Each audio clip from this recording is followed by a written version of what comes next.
हरियाणा में जेजेपी के 3 विधायक बीजेपी में हुए शामिल। सीएम नायब सिंह सैनी की मौजूदगी में राजकुमार गौतम, अनूप धानक, जोगीराम सिहाग ने थामा बीजेपी का दामन।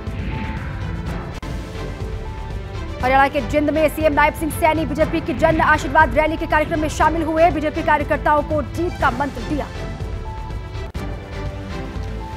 लालू की पार्टी आरजेडी को छोड़ श्याम रजक फिर जेडीयू में हुए शामिल। पिछले महीने 22 अगस्त को आरजेडी के महासचिव पद से और पार्टी से दिया था इस्तीफा। जेडीयू में शामिल होने के बाद बोले श्याम रजक, कुछ लोग मोहरे चल रहे थे और मैं रिश्तेदारी निभा रहा था। अब नीतीश कुमार के साथ काम करना है। महाराष्ट्र में विधानसभा चुनाव के पहले महाविकास आघाड़ी का शक्ति प्रदर्शन दिखाई दिया। मुंबई के हुतात्मा चौक से गेटवे ऑफ इंडिया तक महाविकास आघाड़ी के नेताओं ने मार्च किया। प्रोटेस्ट के दौरान पीएम मोदी पर उद्धव ठाकरे का हमला, कहा इस गलती को नहीं मिलेगी माफी। पीएम ने जब माफी मांगी तो उनके चेहरे पर अहम था, नतमस्तक होना सिर्फ शब्दों में नहीं क्रिया में दिखना चाहिए। महाराष्ट्र में प्रतिमा गिरने पर सियासी घमासान जारी है। शिंदे सरकार के खिलाफ महाविकास आघाड़ी ने मार्च किया।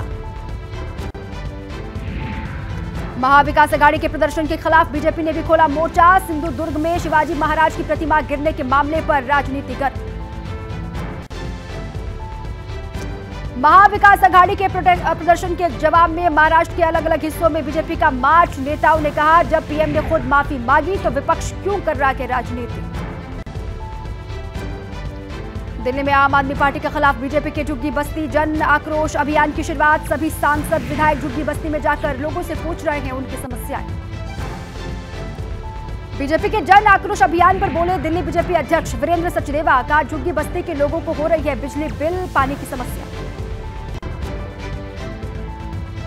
झुग्गियों में पानी की किल्लत, बढ़ी हुई बिजली की दरें और गंदी नालियों की समस्या को लेकर केजरीवाल सरकार के खिलाफ बीजेपी का हल्ला बोल। जन आक्रोश अभियान के दौरान बांसुरी स्वराज ने कहा, 1 दशक तक सरकार में रहने के बाद भी केजरीवाल सरकार ने दिल्ली वासियों के लिए नहीं किया कोई काम। आरक्षण की मांग को लेकर आरजेडी का आज पूरे बिहार में प्रोटेस्ट। ओबीसी एससी एसटी के लिए 65% रिजर्वेशन को अनुसूची में शामिल करने की मांग। पटना में विशेष राज्य का दर्जा और आरक्षण की मांग को लेकर आरजेडी का प्रदर्शन। तेजस्वी यादव का सरकार से सवाल, आरक्षण को नवी सूची में क्यों नहीं डाल रही है केंद्र की सरकार। केसी त्यागी ने जेडीयू के राष्ट्रीय प्रवक्ता पद से इस्तीफा दिया। निजी कारणों का हवाला दिया गया। राजीव रंजन को बनाया गया है अब राष्ट्रीय प्रवक्ता। जम्मू कश्मीर में विधानसभा चुनाव की तारीखों के ऐलान के बाद सियासी हलचल तेज है। पीडीपी के मुख्य प्रवक्ता सुहेल बुखारी ने पार्टी छोड़ी।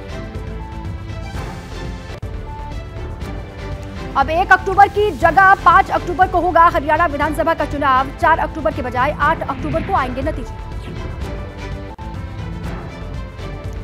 हरियाणा में मतगणना की तारीखों में बदलाव पर बोले जयंत चौधरी, कहा यह राजनीतिक दल नहीं बल्कि चुनाव आयोग का फैसला है, सभी को करना चाहिए इसका सम्मान। हरियाणा विधानसभा चुनाव को लेकर आज आ सकती है बीजेपी उम्मीदवारों की पहली सूची। बीजेपी की केंद्रीय चुनाव समिति की गुरुवार को हुई थी बैठक। पश्चिम बंगाल में महिला सुरक्षा पर फिर उठे सवाल। 24 घंटे के अंदर 4 रेप और छेड़खानी की वारदात। कोलकाता में पूर्व केंद्रीय मंत्री प्रतिमा भौमिक ने ममता सरकार पर निशाना साधा, का बंगाल में एक महिला मुख्यमंत्री, फिर भी बंगाल में हो रही है महिलाओं के खिलाफ घटनाएं। तेलंगाना के महबूबाबाद में भारी बरसात की वजह से रेलवे ट्रैक पर पानी भर गया। कुछ हिस्सों में नीचे की जमीन भी खिसकी। देश के दक्षिणी हिस्से में भारी बारिश के वजह से रेल सेवाओं पर असर दिखाई दिया। आज 6 ट्रेनें कैंसिल की गई हैं। 9 ट्रेनों के रूट में बदलाव किया गया। हैदराबाद जिले में बारिश का रेड अलर्ट है। एहतियातन प्रशासन का बड़ा फैसला, कल सभी प्राथमिक और माध्यमिक स्कूलों को बंद रखने का ऐलान किया गया। आंध्र प्रदेश के विजयवाड़ा में लगातार बरसात से जनजीवन अस्त व्यस्त है। बूढ़ा मेरू पुल के पास कई घर पानी से घिरे, पूरा इलाका जलमग्न हुआ।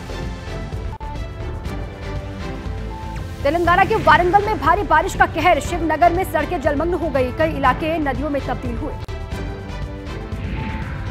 यूपी के वाराणसी में लोगों को राहत मिली है। गंगा नदी का जल स्तर घटा, घाटों पर पानी नीचे आ गया है। फिलहाल गंगा में नाव संचालन पर रोक है।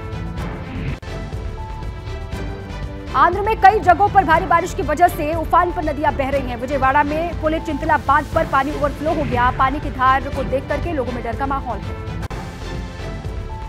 असम के गुवाहाटी में बारिश के चलते शहर के कई इलाकों में जलभराव की समस्या, सड़कों पर भी भरा पानी। गुजरात में बाढ़ बारिश के चलते सब्जियों के दामों में इजाफा हुआ। अहमदाबाद में मंडियों तक नहीं पहुंच पा रही है पर्याप्त मात्रा में सब्जियां। 300 रुपए प्रति किलो बिक रहा है इस वक्त धनिया। यूपी के कानपुर में हेल्थ विभाग के डेप्यूटी डायरेक्टर आदित्य वर्धन की गंगा नदी में तलाश जारी है। सुबह से एसडीआरएफ की 15 टीम और गोताखोरों की टीम रेस्क्यू ऑपरेशन में जुटी हुई है। एयर मार्शल तेजिंदर सिंह बने वायुसेना के नए उप प्रमुख पदभार संभालने के बाद एयर मार्शल ने सर्वोच्च बलिदान देने वाले शहीदों को श्रद्धांजलि अर्पित की। जबलपुर से हैदराबाद जा रहे इंडिगो की विमान में बम की धमकी मिली। नागपुर में विमान की करवाई गई इमरजेंसी लैंडिंग। यूपी के बहराइच में ऑपरेशन आदमखोर जारी है। ड्रोन कैमरे की मदद से 2 भेड़ियों की तलाश इस वक्त भी की जा रही है। बहराइच में आदमखोर भेड़िए ने अब तक 30 लोगों को घायल किया है। यूपी के बहराइच में 5 दिन बाद फिर से दिखा भेड़िया। रात में 7 साल के बच्चे और एक व्यक्ति पर हमला किया। दोनों को अस्पताल में भर्ती किया गया है। जारी है इलाके में भेड़िए का आतंक। यूपी के लखीमपुर खीरी में गरथनिया इलाके में दिखा बाघ। नाइट विजन कैमरे में कैद हुई तस्वीरें, साथ ही बाघ की लोकेशन भी ट्रेस की गई है। बिहार के बक्सर में पुलिस ने अवैध असलहा फैक्ट्री पर छापा मारा। भारी मात्रा में अर्धनिर्मित हथियार बरामद किए गए हैं। पुलिस ने 7 आरोपियों को भी गिरफ्तार किया।